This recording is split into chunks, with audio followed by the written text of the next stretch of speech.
নমস্কার বন্ধুরা, অজানা রহস্য দুনিয়ায় আপনাদের সকলকে স্বাগত জানাই। আপনাদের আজকে জানাবো মা লক্ষ্মী কেন ঘরে স্থায়ী হন না। আপনারা কি জানেন, অনেক ঘরে লক্ষ্মী পুজো হয়, ধূপ ধুনাও জ্বলে, তবুও সংসারে শান্তি থাকে না, অর্থের টানাটানি লেগেই থাকে। এমন কি ভুল হচ্ছে আমাদের অজান্তে, যার কারণে মা লক্ষ্মী আসেন ঠিকই কিন্তু স্থায়ী হন না। আজ আমরা জানব সেই 5টি সাধারণ মারাত্মক ভুল যা মা লক্ষ্মীকে আমাদের ঘর থেকে সরে যেতে বাধ্য করে। 1. ঘরের অস্বচ্ছতা ও অপরিষ্কারতা।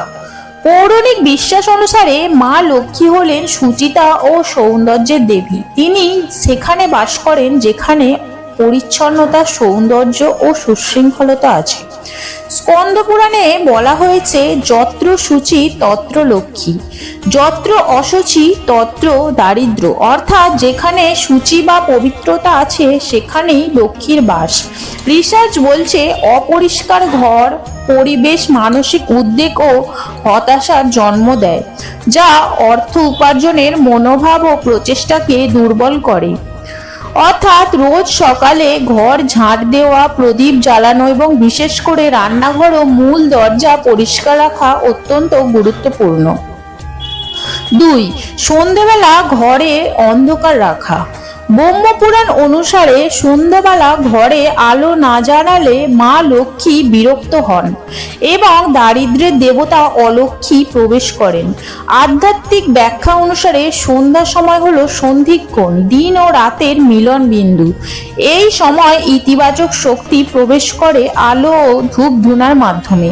বৈজ্ঞানিক দিক অনুসারে সন্ধ্যার আলো, বিশেষত প্রদীপের নরম আলো, আমাদের মস্তিষ্কে সেরোটোনিন হরমোন সক্রিয় করে, যা মন ভালো রাখে এবং কর্মদক্ষতা বাড়ায়।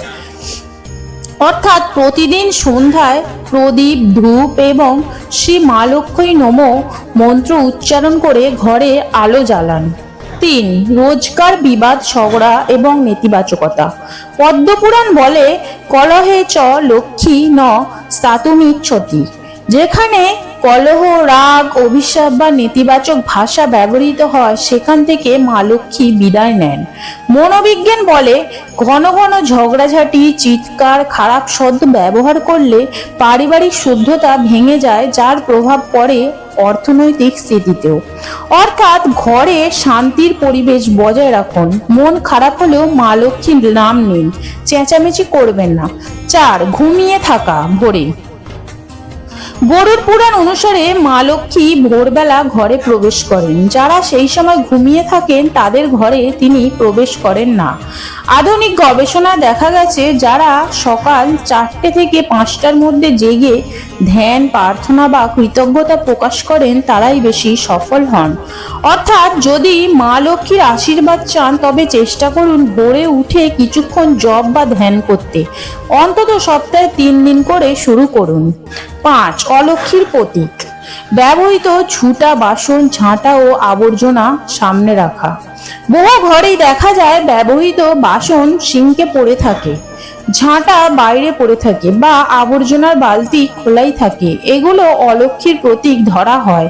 তন্ত্রশাস্ত্র মতে এগুলো অর্থহানির কারণ। বিশেষ করে ঝাঁটা হলো লক্ষ্মীর প্রতীক, তাকে পায়ের নিচে ফেলা বা হেলা ফেলা রাখা অত্যন্ত অশুভ।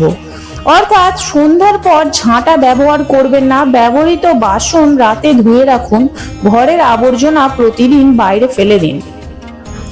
মা লক্ষ্মীকে পুজো করার চেয়ে গুরুত্বপূর্ণ হলো এমন পরিবেশ তৈরি করুন যেখানে তিনি স্বেচ্ছায় থাকতে চান। একটু যত্ন, একটু সুচিতা আর কিছু আচরণ বদল করুন। এই হলো লক্ষ্মী লাভের সত্যিকারের পথ। তাহলে আজ থেকেই বদল আনুন এবং এই 5টি ভুল ভুলেও করবেন না। জয় মা লক্ষ্মী, শ্রী মা লক্ষ্মী নমঃ। তো বন্ধুরা, আমার এই ভিডিওটি যদি ভালো লেগে থাকে লাইক, শেয়ার এবং সাবস্ক্রাইব করে আমার পাশে থাকুন।